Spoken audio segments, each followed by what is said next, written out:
కడప నగర మాజీ మేయర్ పాక సురేష్ తన హయాంలో చేసిన కృత్యాలు మరిచి తమ పార్టీ వారిని విమర్శించడాన్ని తీవ్రంగా ఖండిస్తోన్న టీడీపీ 47వ డివిజన్ ఇన్ఛార్జ్ రెడ్డి హుసేన్ తెలిపారు. కడప నగరంలోని తన కార్యాలయంలో ఏర్పాటు చేసిన విలేకరుల సమావేశంలో ఆయన మాట్లాడారు. ఇటీవల MLA Madhavi Reddy, TDP zonal in charge Srinivasulu Reddy 47వ డివిజన్లో మన కడప స్వచ్ఛ కడప కార్యక్రమం నిర్వహించిన తరుణంలో పాక సురేష్ ఇంటి ఎదురుగా అక్రమంగా నిర్మించిన కట్టడాలు తొలగించారన్నారు. మీరు చూస్తున్నారు, వారం రోజులుగా మేడం గారు మాధవిరెడ్డి గారు మా డివిజన్లో 47వ డివిజన్లో స్వచ్ఛ గడప మన గడప ప్రోగ్రాంకి వచ్చినప్పుడు మాజీ తాజా అయినటువంటి పాగా సురేష్ గారి ఇంటి ముందున్నటువంటి ర్యాంపును తొలగించినప్పుడు కార్పొరేషన్ అధికారులు అప్పటి నుండి ఒక రాద్ధాంతం చేస్తూ ఉన్నారు.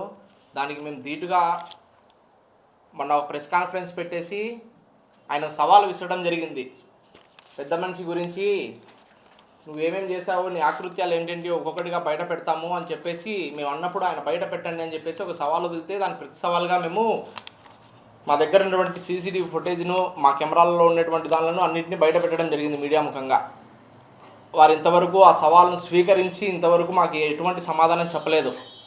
మేము ఆయన చేసినటువంటి అధికారంలో ఉన్నప్పుడు ఆయన చేసినటువంటి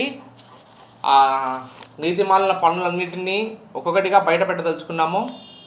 అందులో మొదటిది పాగా సురేష్ గారు వాళ్ళ ఇంటి పన్ను కట్టలేదని చెప్పేసి ఆయన మేయర్ అయినటువంటి రోజు కడప నగరం అంతా ఫ్లెక్సీలు వెలిసి అంతటి వరకు విషయం ఎవరికి తెలియదు కడప ప్రజలందరికీ. నిజంగానే ఆయన ఒక మేయర్ క్యాండిడేటు ఆయన ఇంటికి పన్ను కట్టలేదా ఎంతవరకు అని చెప్పేసి మేము దాని గురించి దర్యాప్తు చేశాము, దాని గురించి అంతా తెలుసుకున్నాము. ఈరోజు మీడియా ముందర పెట్టడం జరుగుతుంది. పాగా సురేష్ గారు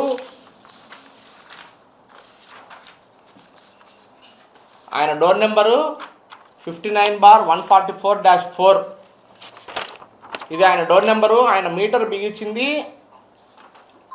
28 మే 2014వ తేదీ.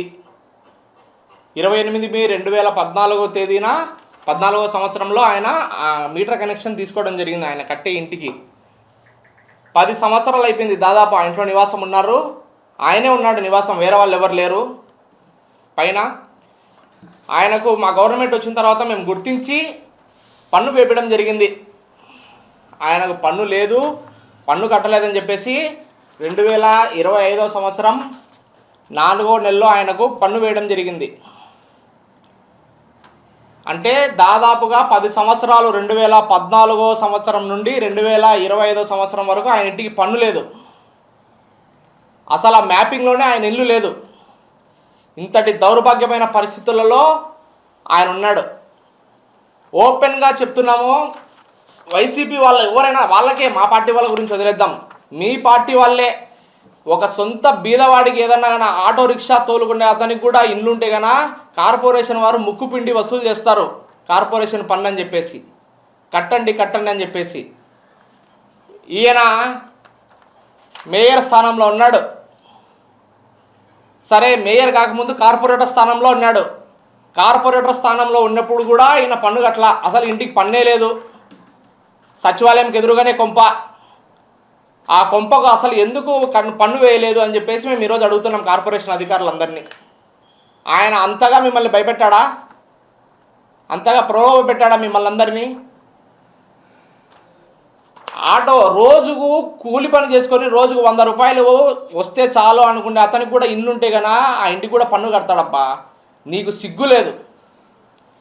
10 సంవత్సరాలు ఇంటి పన్ను ఎగరగొట్టినావు నువ్వు. ఎవడబ్బా జాగీరని చెప్పేసి ఇది వదిలిపెట్టినావు, ఎగరగొట్టినావు నువ్వు డబ్బులు. ఇదేదన్నా అంటే కన్నా నా ఇల్లు కాదు, మా అమ్మగారిది ఇల్లు అని చెప్తారు. ఆమెకే క్వశ్చన్ వేస్తున్నావు డైరెక్ట్గా. నీది కానప్పుడు ఆ కొంపలో నువ్వు ఉన్నందుకు నిన్ను అడిగాను. ఇప్పుడు నువ్వు ఒకవేళ అది కాదు అంటే ఆమెకే ఈ క్వశ్చన్ సూటి ప్రశ్న. నువ్వు కాదన్న పక్షంలో లేదా నీకే సవాల్ ఎవరు స్వీకరిస్తారో స్వీకరించండి.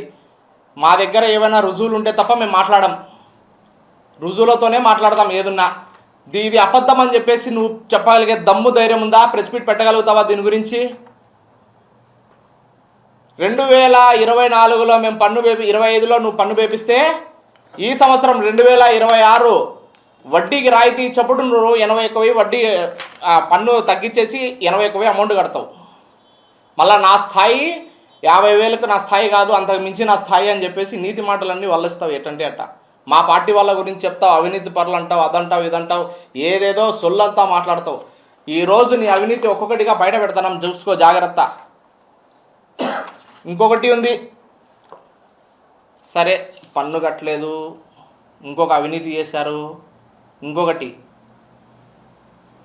రేషన్ కార్డు బియ్యం అనేటివి పేదోళ్ళు నిరుపేద బిలో పావర్టీ లైన్లో ఉంటారు పాపం, వాళ్ళకు తినేదానికి తిండి కూడా ఉండదని చెప్పేసి గవర్నమెంట్ సాయం చేస్తుంది నెల నెల. అయ్యా మీకు నెల నెల మీకు బిలో పావర్టీ లైన్లో ఉంటారని చెప్పేసి నీకు కూడా రేషన్ కార్డు ఉంది. పోయిన నెలలో నువ్వు కూడా బియ్యం తీసుకున్నావు, రేషన్ కార్డు బియ్యం తింటున్నావా నువ్వు అని అడుగుతానా నేను? రేషన్ కార్డు బియ్యంతో నీ పిల్లలను నువ్వు పోషిస్తున్నావా అని అడుగుతున్నా. సిగ్గు లేదా? ప్రభుత్వ ధనాన్ని నువ్వు ఇట్లా అడ్డగోలుగా తింటున్నావు, నీకు సిగ్గు లేదా అని అడుగుతున్నా ఈరోజు. పోయిన నెలలో కూడా రేషన్ బియ్యం తీసుకొని తింటున్నావో అమ్ముకుంటున్నావో, స్థలాలలో డబ్బులు తిన్నావు, దోచుకున్నావు, కార్పొరేషన్ అధికారులను భయపెట్టి దోచుకున్నావు. నువ్వు మేయర్గా ఉన్నప్పుడు ఎన్ని అవినీతి పనులు చేసినావు, అవి కూడా ఒక్కొక్కటిగా బయటకు వస్తాయి. దాని గురించి కూడా మాట్లాడతాం, టెన్షన్ ఏం పడాల్సిన అవసరం ఏం లేదు. చివరికి పేదలు తినే కడుపు మీద కూడా కొడుతున్నావు.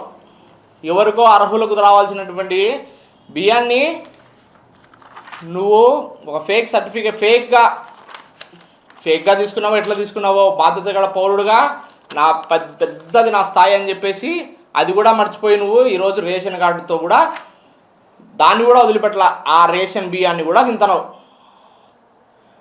ప్రథమ పౌరుడుగా మా కార్పొరేటర్లు అందరిలో పెద్ద తోపు లీడరు అని చెప్పేసి నేను ఎన్నుకున్నారు మేయర్గా. వాళ్ళందరూ ఇంకెంత తిన్నారో నాకు అర్థం కావడంలా. ఇంత అవినీతి పరున్నే వాళ్ళు ఎన్నుకున్నారంటే వాళ్ళెంత అవినీతి పరులు ఉంటారు? మా ప్రభుత్వాన్ని పైన నిందలేస్తారు. మా ప్రభుత్వం గురించి మాట్లాడే అర్హతే లేదు మీకు అసలు. మా ప్రభుత్వం గురించి వచ్చినప్పటి నుండి చేసే సంక్షేమ పథకాల గురించి మీరు ఎత్తాల్సిన పనే లేదు. వెన్నుమోటు దినమని చెప్పేసి మొన్న పెద్ద పెద్ద ర్యాలీలు చేసుకుంటారు. ఇదే ఆ వెన్నుపోటు, ప్రజల సొమ్ము అక్రమంగా దోచుకుని తిందే మీరయ్యా వెన్నుపోటుదారులు, మమ్మల్ని కాదు మీరు వెన్నుపోటుదారులు అనేది. ఇంకా పాగా సురేష్ గారు చెంచాగాళ్ళు కొంతమంది ఉన్నారు, వాళ్ళలో పెద్ద చెంచా ఉంది.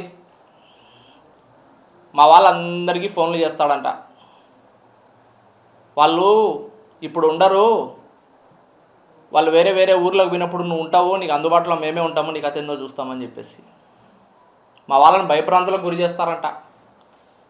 మా ఇంటి మీద ఉండే పుల్ల బొచ్చు కూడా నువ్వు పీకలేవు, గుర్తుపెట్టుకో. ఇంతకుముందు మీ రాజకీయం ఒక లెక్క, ఇప్పటి నుండి రాజకీయం వేరే లెక్క.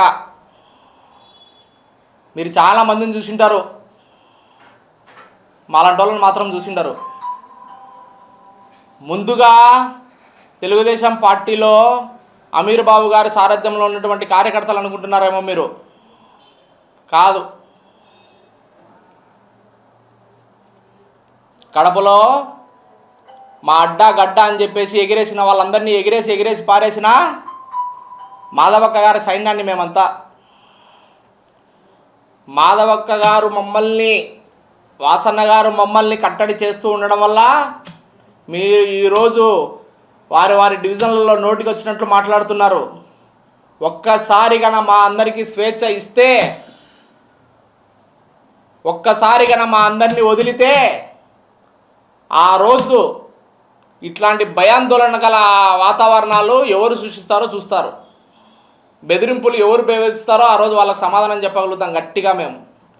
ఇంకొకసారి ఇదే విధంగా మా పార్టీ కార్యకర్తలను కానీ, మా పార్టీ బూత్ ఇన్ఛార్జీలను, నాయకులను కానీ, అసలు మా పార్టీ వాళ్ళకి ఎవరికైనా సరే నువ్వు ఫోన్ చేసి ఇట్లాంటి భయాందోళన వాళ్ళకు బెదిరించే ధోరణి కన్నా చేసామంటే మూతి పళ్ళు రాలగొడతాం అక్కడికి వచ్చేసి, గుర్తుపెట్టుకో. ఇంతటితో అయిపోదు, నువ్వు చేసుకో. నువ్వు చేసే ప్రతిదీ మాకు తెలుస్తుంటుంది, నువ్వేం అయ్యేవి కాదు.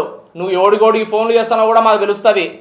ఇంకొకసారి మా పార్టీ వాళ్ళ కాడికి పోయి నువ్వు మాట్లాడి బెదిరించే ధోరణి చేస్తే ఇంకొకసారి చెప్తానా, మూతి పళ్ళు రాలిపోతాయని చెప్తానా, గుర్తుపెట్టుకో.